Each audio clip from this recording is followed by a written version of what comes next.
Welcome to my friends. In this video lecture, we are talking about that type 4 hypersensitivity, which is also called as a delayed type hypersensitivity, DTH, जिसे कहा जाता है. Obviously, ये जो video है वो delayed है हमारे टाइप 4 hypersensitivity के हिसाब से. Okay, तो this is called that delayed type hypersensitivity, which is mediated by the T helper cells.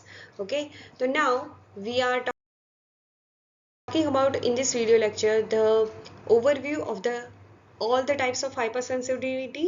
Then after going to about the first of all history of the type 4, what are the phases which are included in that DTH, actions of the in the phases, what type of the actions are showing, and which type of the examples which are included in the type 4 hypersensitivity. Okay, DTH को हम जाने उससे पहले हमें पता है कि हमने 3 वीडियो सेपरेटली बना चुके हैं टाइप 1, टाइप 2 और टाइप 3 के. Type 1 which is called that IgE mediated hypersensitivity. Type 2 means that the antibody mediated cytotoxic hypersensitivity जिसे कहा जाता है ADCC. Type 3 means that the immune complex mediated hypersensitivity. And now we are jumping in this video lecture the type 4. Now let's summarize that this 4 hypersensitivity. First of all, hypersensitivity को दो category में divide किया जाता है. The antibody mediated hypersensitivity which are the 3 classes. Type 1 जो बी IgE से है कोज होती है. Okay, IgE. Now the type 2 जो है वो IgG as well as IgM से कोज कर हो जाती है.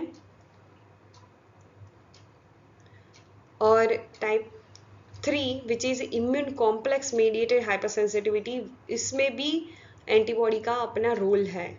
ओके, लेकिन जब हम बात कर रहे हैं टाइप 4 की तो वो इन तीनों से क्या है, डिफरेंट है, क्योंकि यहाँ पर बात आ रही है रोल प्ले की टी हेल्पर सेल्स की. तो फर्स्ट ऑफ ऑल आपको टी हेल्पर सेल्स के बारे में पता होना चाहिए कि टी हेल्पर सेल्स होते कौन हैं.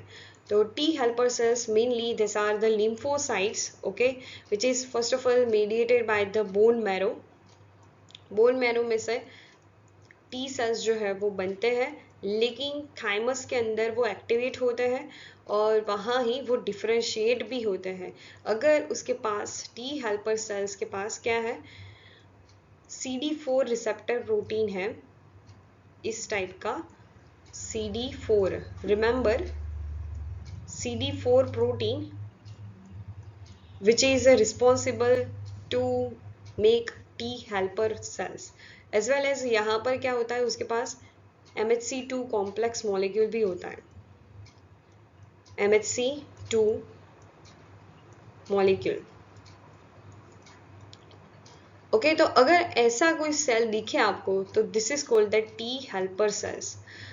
ओके, तो इससे जो अगर हाइपरसेंसिटिविटी होती है which is called the cell mediated hypersensitivity. तो इसके बारे में हम आज बात करने वाले हैं. मैंने इन तीनों के बारे में एक सेपरेट वीडियोस बनाई है. Please go to the my immunology playlist and click on this videos so you are better understand in this video. okay, अगर आपको ये तीनों के बारे में पता है तो ही आप टाइप 4 के बारे में अच्छे से समझ पाओगे. सो हिस्ट्री के ऊपर जाए तो हिस्ट्री में ऐसा कहा जाता है कि जो रॉबर्ट ने क्या वर्क किया था कि जो ट्यूबरक्यूलोसिस बैक्टीरिया को इन्होंने क्या किया, कोई एक पर्सन के ऊपर उसकी स्किन से इंजेक्ट किया. तो after the second exposure they show that the swelling reaction occurs and this is called the tuberculin.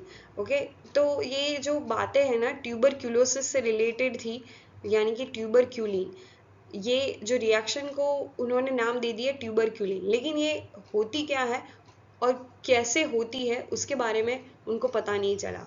Okay, लेकिन अब जाकर हमें पता चल रहा है कि डिलेड टाइप हाइपर सेंसिटिविटी जो है वो सेल मेडिएटेड होती है।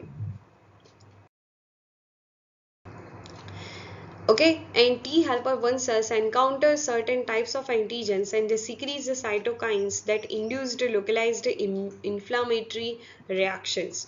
What inflammatory reactions and what are the phases now we are talking? There are two phases, sensitization phase and effector phase. Sensitization phase की बात करें हम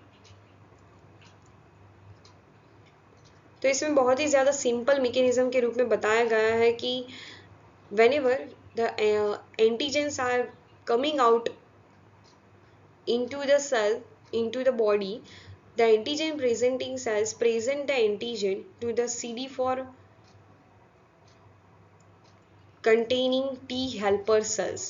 ओके तो ये एंटीजन प्रेजेंटिंग सेल्स हो सकता है, यानी कि मैक्रोफेज हो सकता है या फिर लैंगरान सेल्स हो सकता है, जो क्या कर रहा है टी हेल्पर 1 सेल को, टी हेल्पर सेल्स को बता रहा है कि ये एंटीजन आ चुका है। ओके तो टी हेल्पर सेल्स जो है वो अब जाकर एक्टिवेट होगा और which is converted into the T helper 1 cells, because यहाँ पर क्या हो गया है वो एक्टिवेट हो चुका है। एक्टिवेट हो जाने के कारण उसे कहा जाता है टी हेल्पर 1 सेल्स और also called as a sensitized helper T cell. Okay अब क्या होगा, सेंसिटाइज्ड टी हेल्पर सेल्स जो है वो डीटीएच मेडिएटिंग सेल्स है, यानी कि डिलेड टाइप हाइपर सेंसिटिविटी कोज करने वाला सेल है। कौन से होते हैं कि जो डीटीएच कोर्स करते हैं, तो एक तो होगा CD4 T helper 1 cells, T helper 7 T cells, TH2 cells and CD8 cells occasionally. These are the DTH mediating cells. Okay, now अब क्या होगा, ये तो सेंसिटाइज सेल्स बन चुका है। अब सेंसिटाइज्ड सेल्स जो है वो आगे चलकर क्या करता है, now we are talking the in the effector phase. See effector phase आ चुका है, सेंसिटाइज्ड टी हेल्पर 1 सेल्स अब दिखा रहा है अपना कमाल। देखो T helper 1 cells secretes the cytokines and the chemokines. Several types of cytokines which are secreted. The first one is that interferon gamma and tumor necrotic factor beta. Okay, tumour necrotic factor beta और interferons को secrete कर रहा है, और ये दोनों जब secrete होते हैं ना तब क्या होता है, what happens, resting macrophages, macrophages याद आया कि जो फैगोसाइटोसिस करते थे, यस तो जो रेस्टिंग मैक्रोफेजेस है वो एक्टिवेट हो जाता है। जैसे ही टी हेल्पर 1 सेल ने इंटरफेरॉन और साइटोकाइंस कीमोकाइंस रिलीज आउट करना शुरू किया, resting macrophages now which is activated and it causing the several types of swelling mechanism also. Effects of macrophages से क्या होगा कि क्लास 2 MHC मॉलिक्यूल एक्टिवेट हो जाएगा, ट्यूमर नेक्रोटिक फैक्टर रिसेप्टर जो है वो एक्टिवेट हो जाएगा, और साथ ही साथ ऑक्सीजन रेडिकल्स जो है वो भी यहाँ पर एक्टिवेट हो जाते हैं। Okay, now talking about the examples of the type 4 hypersensitivity, the oak, poison oak जिसका बेस्ट एग्जाम्पल है। तो यहाँ पर पॉइजन ओक दिखाया गया है, मैंने रफली यहाँ पर एक फिगर दो दी है जिसको आप ओनली पर्पस के लिए लेगा, स्टडी के लिए। Okay, the poison oak which is secrete out the pentadeca catechol। Okay, pentadeca catechol जो है वो क्या है, एक one type of the chemical जो क्या करता है स्किन के डर्मल स्किन से अंदर जाता है और हमारे डेंड्राइटिक सेल्स को एक्टिवेट करेगा। Dendritic cells now we know about that this is a antigen presenting cell. Okay, तो ये एंटीजन प्रेजेंटिंग सेल है, वो प्रेजेंट करते किसको, टी हेल्पर सेल को। and now the T helper cells now it is activated and these activated T helper cells secretes several types of cytokines and chemokines, so our macrophages also activate, and these macrophages whenever activate the phagocytosis process occur and swelling and वो सब कुछ जो है वो होने लगता है। तो हमने यहाँ पर क्या देखा कि डिलेड टाइप हाइपरसेंसिटिविटी क्या होती है। ओके, डिलेड यानी कि यहाँ पर क्या हो रहा है, जब तक टी हेल्पर वन सेल्स जो है वो साइटोकाइंस और कीमोकाइंस जो रिलीज आउट करता है वो हमारे ब्लड के थ्रू जाता है। ओके, तो साइटोकाइंस की इतनी ज़्यादा एक्टिविटी नहीं है कि वो तुरंत ही अपना रिस्पॉन्स बता सके मैक्रोफेजेस को। ओके, तो ये क्या हो जाएगी, डिलेड हो जाएगी। टी हेल्पर वन सेल्स यहाँ पर अपना प्ले रोल करते हैं। टू फेजेस के अंदर इसे डिवाइड किया जाता है, sensitised and effector phase. Okay, और पॉइजन ऑक का एक एग्जाम्पल हमने देखा। एंड द सिम्टम्स के अंदर अगर देखें तो हमें जैसे स्वेलिंग और वो सब कुछ होता है वैसा ही यहाँ पर होगा। Okay, so you are better understand the type 4 hypersensitivity. If you like this video, please like button and subscribe my channel. Okay, thank you.